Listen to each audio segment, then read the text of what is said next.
Sampai kapan kita menuntut ilmu ini? Batasannya Nabi menyampaikan dalam hadisnya, utlubul ilma minal mahdi ilal lahdi. Tuntutlah ilmu mulai daripada buayan sampai ke lubang kubur. Lalu ketika ditanya batasan mana kita menuntut ilmu, ini ada yang disebut ilmu fardu ain, ada yang disebut ilmu fardu kifayah. Maka diatur dalam agama, kita harus belajar tentang memahami kelas-kelas di mana fardu ain. Yang paling tinggi di dalam menuntut ilmu, kita harus belajar yang disebut ilmul hal. Apa itu ilmul hal? Ilmu yang tengah kita hadapi. Umpama kita baru masuk Islam sekarang nih Isa, maka kita harus belajar ilmu tentang tata cara sholat Isya. Subuh belum masuk waktunya, tidak masuk kategori ilmul hal. Kita sekarang mau dagang, maka wajiblah kita datang sama ulama, belajar bagaimana dagang dalam Islam, bagaimana cara dagang, bagaimana aturan zakat dagang, apa yang kudu dizakati. Inilah yang disebut ilmul hal. Kita mau nikah, maka kita wajiblah belajar ilmu tentang menikah. Kita mau haji, tahun ini berangkat, maka wajiblah kita belajar tentang ilmu haji yang sekarang kita mau berangkat. Karena ini namanya ilmul hal, ilmu yang tengah kita hadapi. Oleh karena itu, batasan mana kita menuntut ilmu? Batasan di mana kita butuh kepada ilmu tersebut. Tapi Rasulullah sallallahu alaihi wa alihi wasallam bersabda sebagaimana Imam Al-Mundhiri menuliskan di dalam kitab Targhib wa Tarhibnya, kata Nabi, idza ata alayya yaumun la ata'allamu fihi ilman fala burika li fi tulu'i syamsihi. Bila datang satu hari yang di hari itu aku tidak dapetin ilmu, tidak ngaji, tidak belajar dia, maka menurut aku hari itu kurang barakah. Bila Jibril enggak datang ketemu Nabi, buat Nabi kurang, maka menuntut ilmu sangat tinggi. Tapi pada bagian-bagian pokok, maka kenapa pada ruang pengajian tuh harus ada tanya jawab? Jangan-jangan yang lagi dihadapi bukan ilmu hal buat dia. Yang dipelajari itu bukan ilmu yang tengah dihadapi. Ada persoalan perceraian yang mengganggu dia dengan keluarganya, yang dibutuhi dia. Ini jatuh apa kagak gua ngomong begini. Itulah kenapa manajemen majelis harus ada ruang tanya jawab. Jangan-jangan dia nggak butuh dengan materi yang tengah diajarkan, tapi dia butuhnya pada materi yang lain. Maka penting ada tanya jawab dalam dunia majelis ilmu, dan itu diajarkan dalam metode-metode taklim Islamiyah. Itu harus ada metode tanya jawab agar supaya memenuhi kebutuhan yang orang butuh pada bagian yang dia butuhkan. Jadi menuntut ilmu sebatas yang fardu ain. Kalau yang fardu ain selesai, maka disitulah dia berhenti dalam menuntut ilmu. Adapun fardu kifayah dilihat, bila kemudian tidak ada di kampung itu yang mengerti, maka wajib lagilah dia untuk menuntut ilmu pada bagian itu.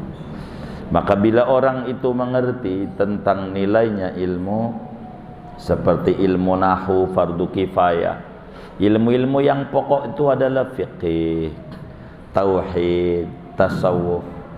Ini namanya ilmu fardu ain. sebagaimana dijelaskan oleh Sayyidi Syekh Zainuddin bin Ali Al-Malibari di dalam kitabnya Hidayatul Adhkiya, fata'allaman ilman yusahhihu ta'atan wa aqidatan wa muzakkiyal qalbis kula hadhihi thalathu fardu ainin fa'rifan wa'mal biha tahsul najatun wa'tila. Belajarlah ilmu yang ngebenerin ibadah, namanya ilmu fikih. Tujuannya biar benar ibadah kita sama Allah. Pelajari ilmu yang ngebenerin akidah, namanya ilmu tauhid.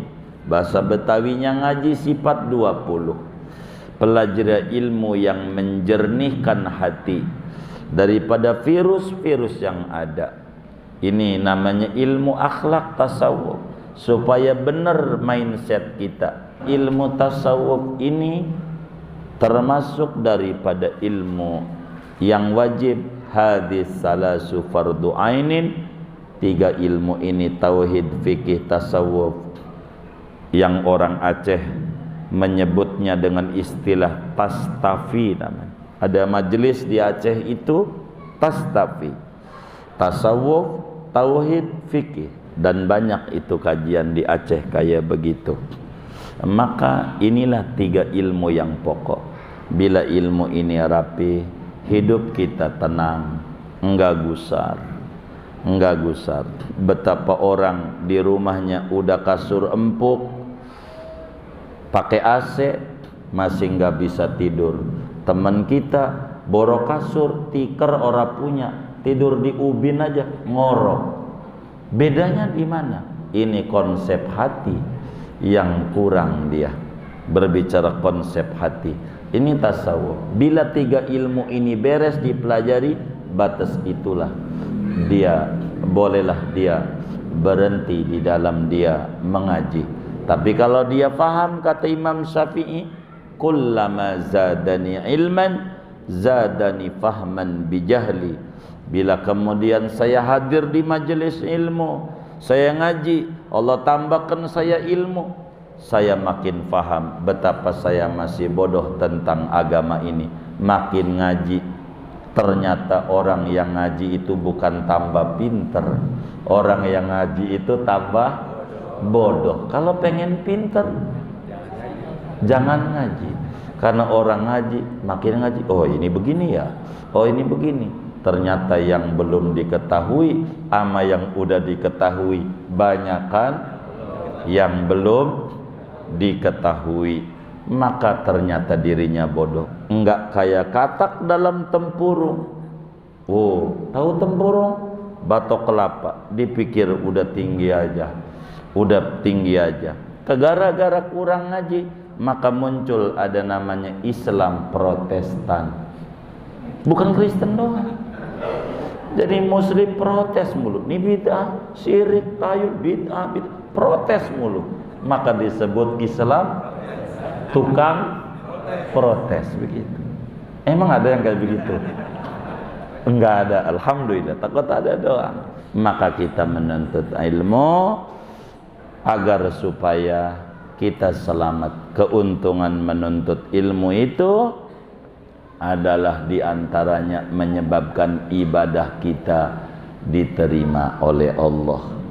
Sebab kayak orang main sepeda, kalaulah dia masih jatuh-jatuh, nabrak pohon kelapa, ditertawakan atau dimaklumi kira-kira? Kenapa dimaklumi? Masih belajar. Orang kalau masih ngaji, kekurangan dia dalam ibadah, yakin Allah maklumi. Ketika malaikat protes, ya Rabb, enggak usah kasih ganjaran. Jangan, dia mesti ngaji. Tapi jider, ngajinya nyender. Enggak apa-apa, yang penting ngaji. Jidur, biarin. Yang penting masih ngaji. Ngaji itu menggugurkan kewajiban. Biar kita ngerti. Kalau udah ngaji tasawuf, paham bahwa dirinya dicipta dari lemah, dari tanah. Manusia itu dicipta dari tanah. Tanah itu Kalau bahasa Jawanya lemah namanya. Bahasa Jawanya lemah. Lemah itu tanah. Maka bakal sadar, oh saya dari tanah, enggak boleh gaya saya melangit. Maka orang bisa dipastikan dan patut diduga bila ada orang kelakuannya reseh mulu, megelin dalam hidup, patut diduga asalnya dia dari tanah sengketa.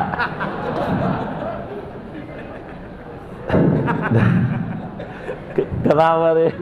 Dari tanah sengketa. Kalau orang gayanya high class, gayanya sok mulu, kemungkinan asalnya dia dari tanah tinggi dia. Dari tanah tinggi. Ada orang pikirannya plin-plan, enggak jejak dalam hidup, kemungkinan asalnya dia dari tanah urugan. Karena itu labil dalam hidupnya dia asalnya. Kalau orang hobinya shopping, belanja mulu, kemungkinan asalnya dari tanah abang dia. Udah segini aja lah. Wallahu a'lam bishawab.